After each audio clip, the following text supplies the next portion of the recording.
There's a new face leading NOAA's National Severe Storms Laboratory in Norman. Dr. Carlis is the first African-American to serve as that lab director, and he's from Tulsa, Oklahoma.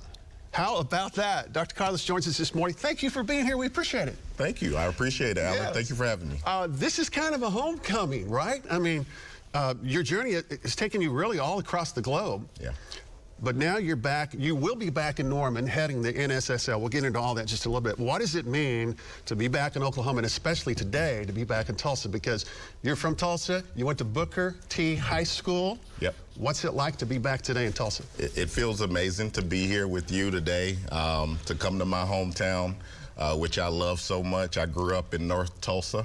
Yeah. I'm a very proud North Tulsan, but I'm also a very proud Oklahoman. And so being here today, leading the National Severe Storms Laboratory just means the world to me and my family, who I'm sure is watching today. Okay, speaking of family, all right, a little shout out here to your family. Who all do you still have here from your family that might be watching today? I know that you talked about your parents with me just a couple of minutes ago. Yeah, my dad, he's 92. He works for Tulsa Public Schools.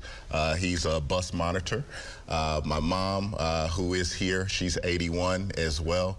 I'm sure she's watching. And then, of course, all of my aunts and uncles and cousins, I'm sure they are watching as well. My siblings are here. And so, you know, this is home. So some of those teachers back in the day from Booker T, would they go, you know what, I think Danae's going to be the head of the NSSL one day. How does that factor into what you did in high school? Well, I would probably say that they would be like, maybe. Definitely not a definite, for sure. Because as a young kid, I was pretty quiet, little shy.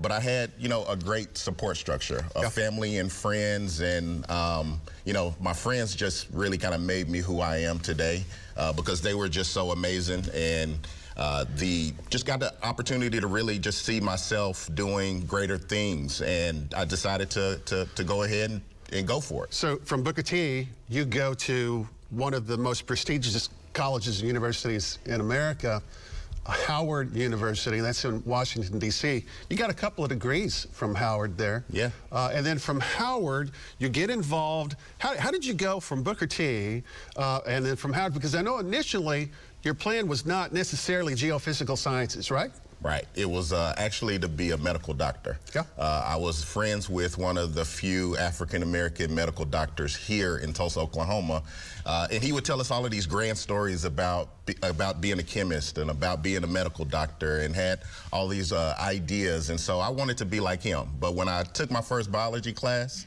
I'll tell you what, the memorization required for biology, I did not have that. I was really good at solving problems, though. So I went into chemistry at Howard University. I received all my degrees from Howard University, and then NOAA tied a rope behind my arm and decided, hey, Danae, you need to come join the National Oceanic and Atmospheric Administration. So you joined NOAA, basically, and just fast forward, you are now the director of the National Severe Storms Lab. Now, that's a big, big deal. And historically, you're the first person of color to lead that organization. I know that has got to make you incredibly proud. Oh, absolutely. You know, one of the reasons why I wanted to come to Tulsa today is to show my face and to let the kids out there know that are from all across Tulsa, all across Oklahoma. It doesn't always matter where you come from. It more so matters where you're going. And so for me to be the National Severe Storms Laboratory, the preeminent laboratory for observing severe storms, is mind-blowing. It's crazy. I can't believe it. I'm so pumped. I'm really ready to go. We're pumped too, because we've got this connection now, you know, from Tulsa to the NSSL. We've got about 45 seconds left, and obviously we're going to be shy on time to talk a lot about this, but in about 30 seconds, top thing that you want to see coming out of NSSL in the next couple of years? I know there's a word on forecast, there's threats in motion, there's new radar technology. If you could just wave the wand, and this is what I would like to see happen, what would you like to see happen? Well, we also have a new phased array radar that we're developing that's going to, you know, you guys use radar technology very much for, you know, looking at severe storms. And so that's one of the technologies that we are developing. that we're trying to get across over into the operations at the National Weather Service. So that is one of the big projects. Threats in Motion as well is another huge one. It's going to change the way we forecast for severe warnings and issue warnings.